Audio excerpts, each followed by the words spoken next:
Hi, welcome back to the basement. I'm Steve Lewis. Today we begin a deep dive into the year 1973, laying the groundwork for our in-depth discussion of the Beach Boys' Holland album released early in the year. This episode will carry on more or less from episode 154, U.S. Pop Culture 1972 Part 8. In this episode, we'll discuss music in the first quarter of the year. Next time, we'll move on to television, movies, a little bit about the news, and what the Beach Boys were up to in those first 3 months of 1973. As we join 1973, moon landings have ended, U.S. combat in Vietnam is winding down, prices continue to rise, and we're hearing more and more about this emerging scandal called Watergate.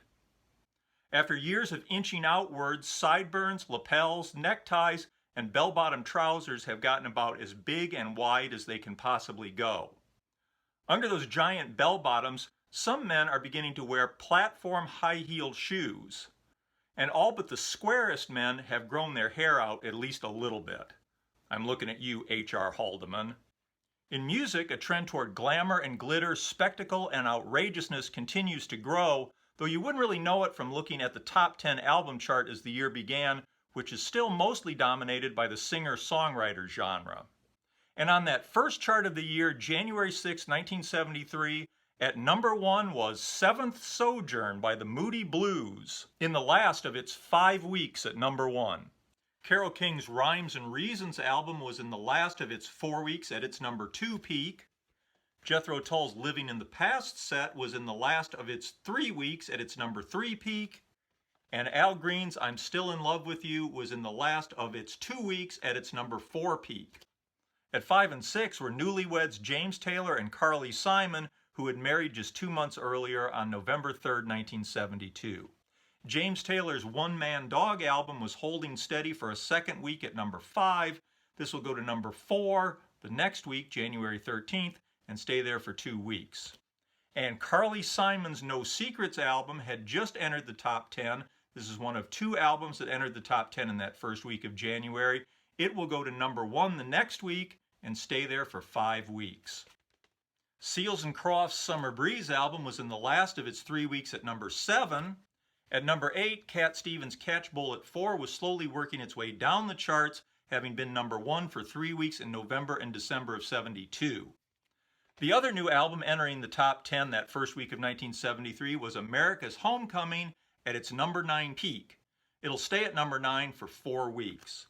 And holding steady for a second week at number 10 was John Denver's Rocky Mountain High. This will actually drop out of the top 10 for a while and then return to the number 4 spot for 3 weeks in March.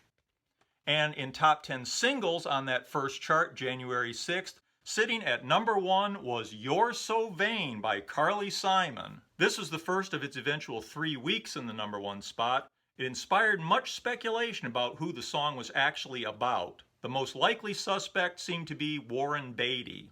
At its number 2 peak was Gilbert O'Sullivan's Claire. Billy Paul's Me and Mrs. Jones had slipped to number 3 after spending the last 3 weeks at number 1. And Stevie Wonder's Superstition had leapt into the top 10 at number 4 after being at 16 for the last week of 72. It'll go to number 2 next week and hit number 1 on January 27th. Donna Fargo's Funny Face was in the first of its 2 weeks at number 5. And Albert Hammond's Oh It Never Rains in Southern California was at number 6, down from its number 5 peak a week earlier. Rockin' Pneumonia and Boogie Woogie Flu by Johnny Rivers was at number 7, up 1 spot from the end of 72. It'll peak at number 6 on January 20th. Kenny Loggins with Jim Messina's Your Mama Don't Dance was at number 8, on its way up to number 4 on January 27th.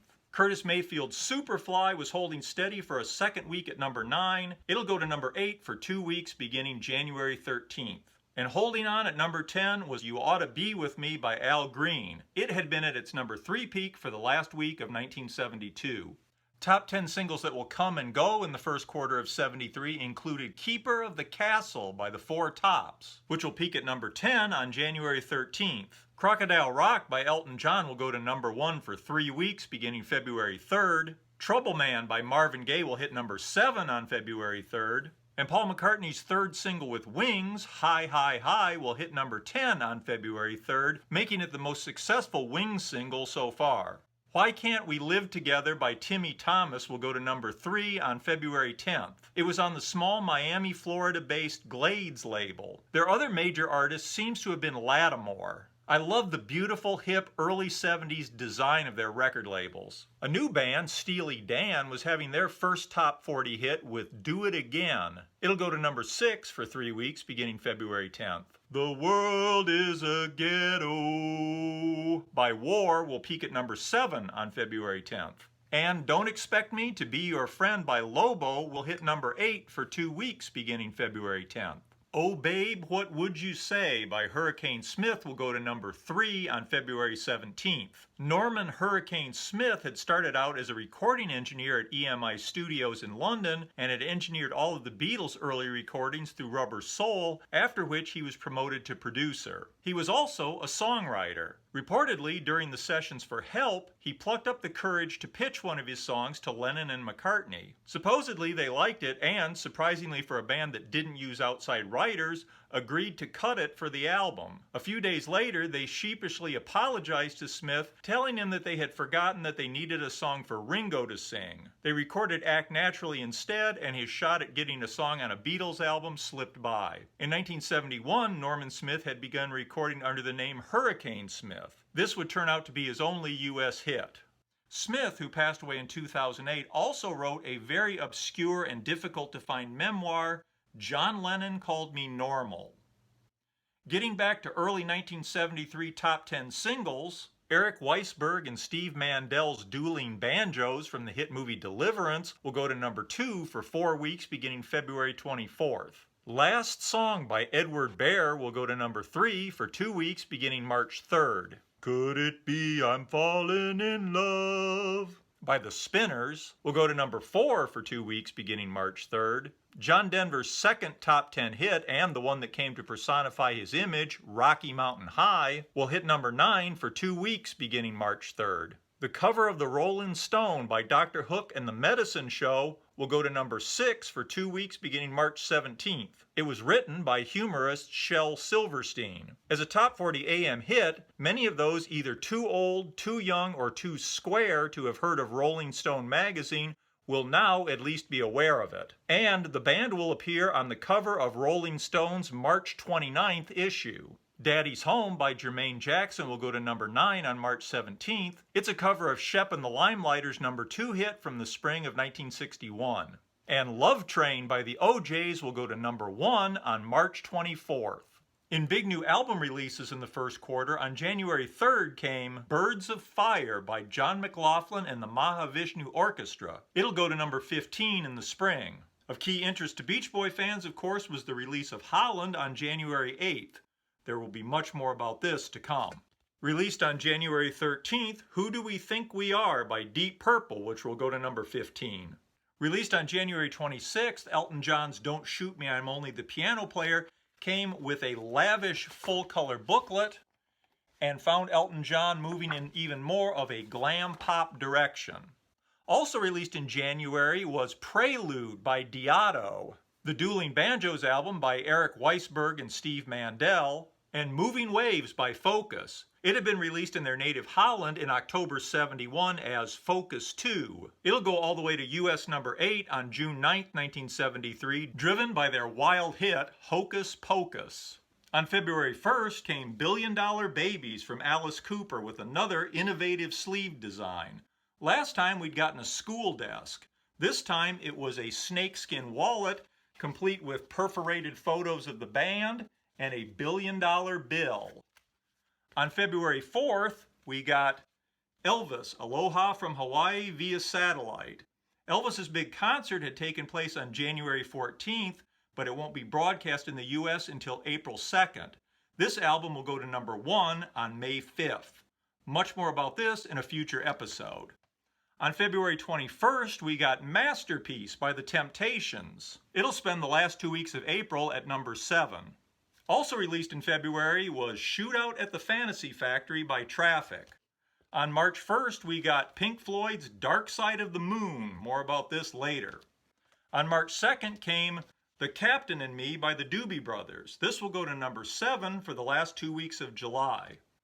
On March 26th, we got the Beck Bogart A Piece album, which will go to number 12 in the spring.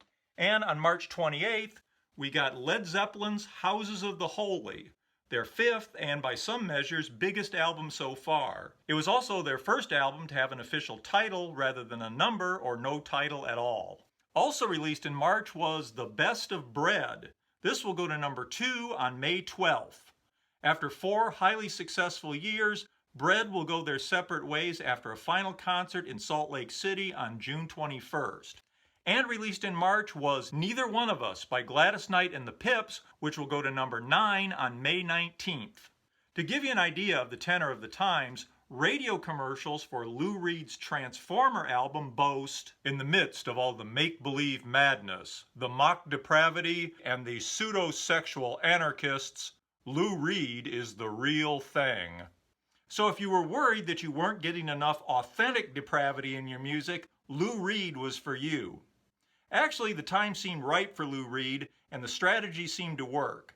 This became his first top 40 album, going all the way to number 29, and gave him his only top 40 hit single, Walk on the Wild Side, which went to number 16.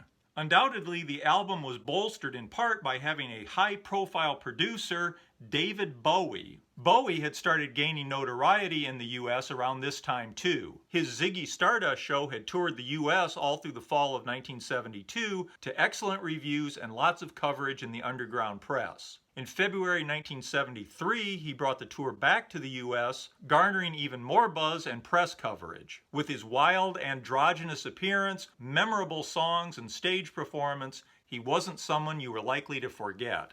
He wasn't yet having huge chart success in the U.S., but in February he hit the U.S. Top 40 for the first time.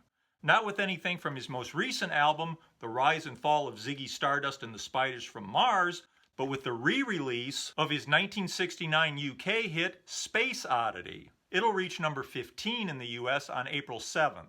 A repackaged version of his 1969 self-titled album with a new contemporary cover and a new title to capitalize on the hit single will go to US number 16 in the spring.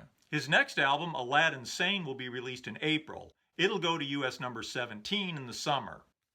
Meanwhile, at London's Rainbow Theatre back on January 13th, an all-star concert arranged by Pete Townshend of The Who welcomes Eric Clapton back to performance after years of heroin addiction. In addition to Clapton and Townshend, performers include Ron Wood of The Faces and Steve Winwood and Rick Gretsch, Clapton's former bandmates in Blind Faith. Happily, it'll mark the beginning of a newly resurgent performing and recording career for Clapton. So that'll give us a start on 1973.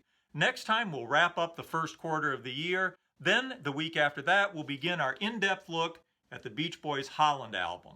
Hope you enjoyed this. I look forward to your comments. I look forward to your recollections of 1973 if you happen to be there. Have a great week, and I hope you will join us next time. Bye.